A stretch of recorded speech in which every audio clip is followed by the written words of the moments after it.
From Atlanta, Georgia, welcome to Fearfully and Wonderfully Me, a podcast for women on leadership and life skills with Rhea Story. Rhea shares powerful life and leadership principles, helping you maximize your potential and become the woman God created you to be.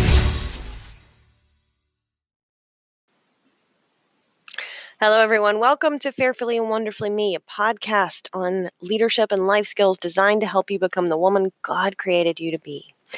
Today's episode is the third and final episode in a three-part series on resilience, what I call the resilience triad.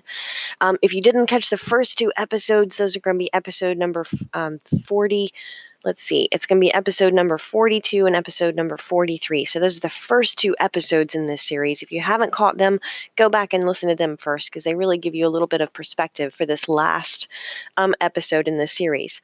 So today's episode is on the third part of the resilience triad, focuses on the relationships that we have in our life, because this is one of the sides of the triad, or the sides of the triangle, if you want to have a visual there.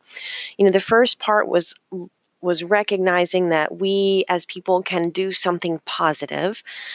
And the second part was recognizing what positive action or what should we do to overcome a situation. And the third part is the relationships that help us as women and as leaders.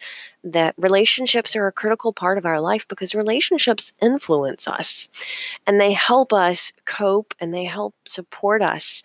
And they also give us meaning. I talked a lot about meaning in the previous episode and Viktor Frankl's work on logotherapy and the search for meaning.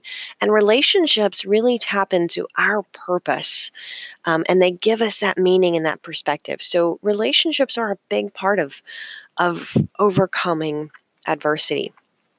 And here's why. As you know, as people, when we grow up as children and then adolescents, our sense of who we are as a person is in some way created and influenced and shaped by the people around us. Now, you've heard the whole debate on nature versus nurture, and there's absolutely no doubt that we as people have free will and freedom of choice. So I'm not saying that we are completely just out of luck if we don't have great supporting relationships or great family growing up. But there's no doubt we are influenced by those people around us, the relationships that we have in our life. Now, we might be influenced positively from a negative relationship, and we could be influenced negatively from a positive relationship. So I'm not saying that we are defined by our relationships, but that we are influenced them. So as people, we are in some way shaped and influenced by the relationships in our life. And once we've gone through something terrible and something that we're struggling to rise from the ashes and rebuild, once our sense of a self has been shattered by something that we've gone through, we have to recreate our sense of self. And we have to recreate it a lot of times in a similar way that we created it to begin with. If our sense of self is influenced by the relationships in our life, it's going to be influenced again after adversity. I talked about my friend Janice and her beautifully tragic story of her daughter and how she's been able to use that for such a beautiful thing by writing about her daughter's story and sharing that with so many people.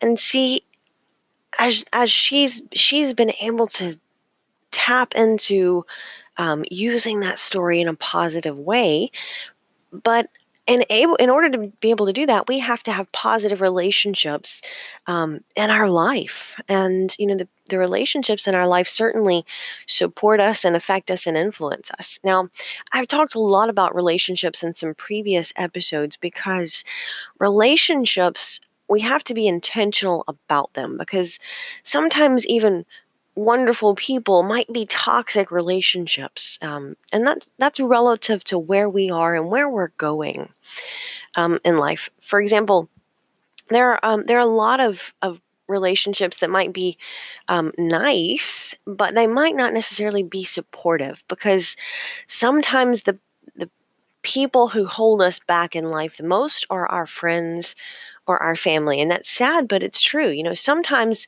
the friends and family that we have around us are the people that hold us back. Jim Rohn said we become the average of the 5 people that we spend the most time with. And I talked a lot about toxic relationships in episode number 7 on what is a toxic relationship and why is it bad, and how can we prevent that. And it doesn't necessarily have to mean that the person is bad. You know, it doesn't mean that they're bad people or that we don't love them. It just simply means that where we're going in life is a different direction, and that relationship might be holding us back. We tend to start to act like the people that we hang around. We start to dress like them. We start to eat like them. We start to talk like them. We start to think like them. So it's being intentional when it comes to overcoming adversity.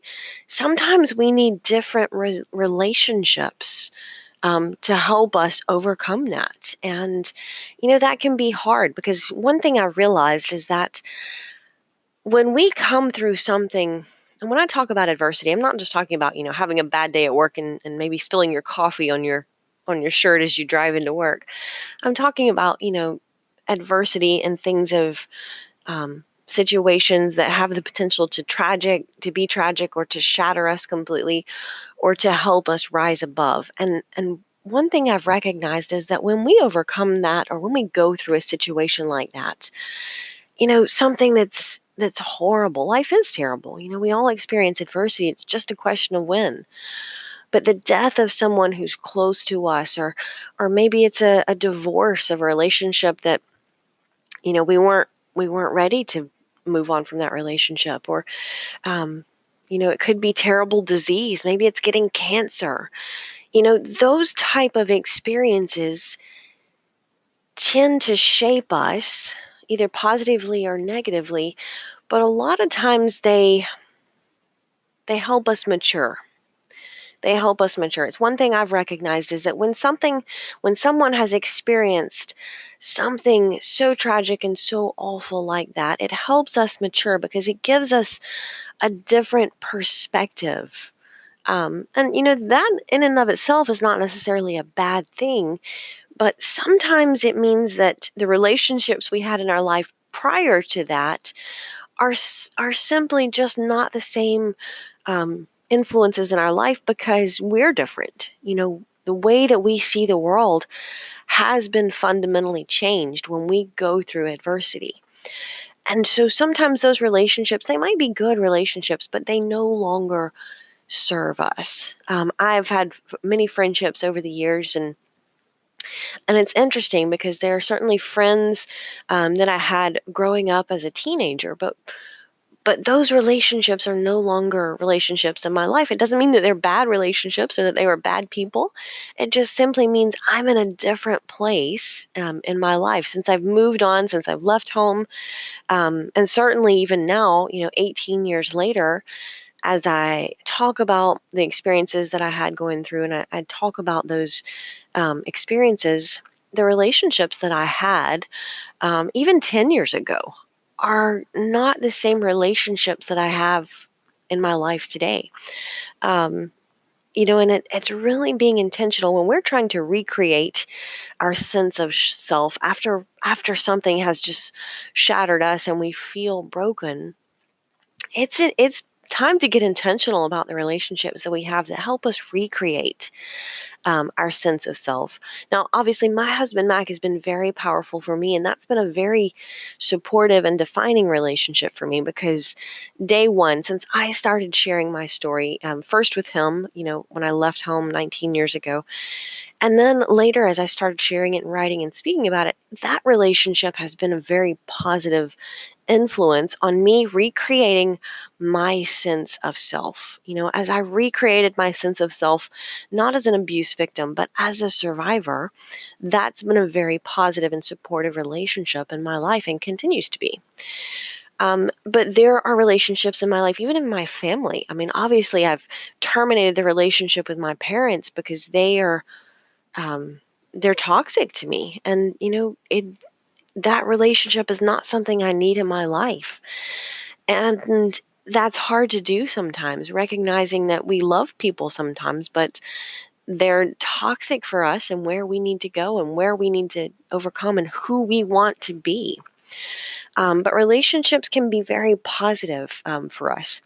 I often talk about exercise as being a very powerful way that we can learn to put perspective on things when we're going through a tough time. And I've recognized a long time ago that I'm a social exerciser. I love group exercise or running with some friends, or because it really, I find that people who are exercising are at some level very proactive, or they wouldn't be exercising to begin with. And so I found a long time ago that I really enjoy group exercise. So that's a positive relationship. Those relationships are positive for me because it's certainly something. Exercise can be powerful for us physically, but also mentally. And for me, when I compare that with also a social dimension, that becomes a very powerful thing for me. So, thinking about that, thinking about the relationships, and I don't know where you are in your life, but if you're going through a season of doubt or disease or um, something that you're facing that's destructive, think about the relationships that you have in your life, and are they serving you?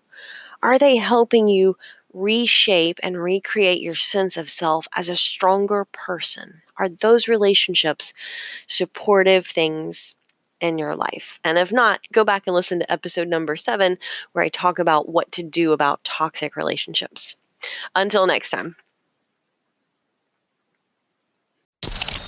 Start increasing your influence and maximizing your potential with Ria's audiobooks. Available at audible.com, amazon.com, and iBooks. Please visit riastory.com to learn about Ria's books, resources, speaking, and training programs. Thanks for listening.